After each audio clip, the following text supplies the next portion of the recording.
चाहे 25 को इजलास होगा। ज़ाहिर है एक रवायत है, 25 को तो दुआ होगी और 30 को 31 को पहली को जिस दिन भी स्पीकर अदम एतमाद की तहरीक पर वोट करना चाहे और इमरान खान, अल्लाह से पूरी उम्मीद है कि इंशाअल्लाह ताला इमरान खान जीतेगा और 27 तारीख का इलेक्शन ही हमारे एतमाद और रेफरेंडम और अदम एतमाद 27 की रात फाइनल हो जाएगी कि अवाम किसके साथ है। अवाम इमरान खान के साथ है और 27 तारीख को अवाम का समंदर होगा।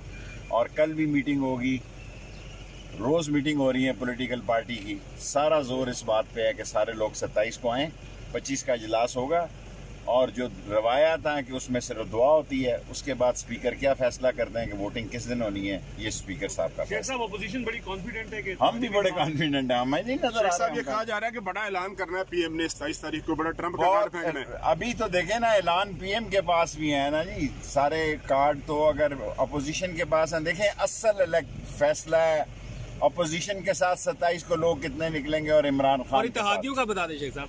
इत्तेहादियों को अल्लाह से मुझे उम्मीद है कि इत्तेहादी इमरान खान के साथ चलेंगे। मेरी दुआ है, अगर ना चलें तो ये उनकी मर्जी है, लेकिन मेरी दुआ है कि इत्तेहादी इमरान खान के साथ चलें।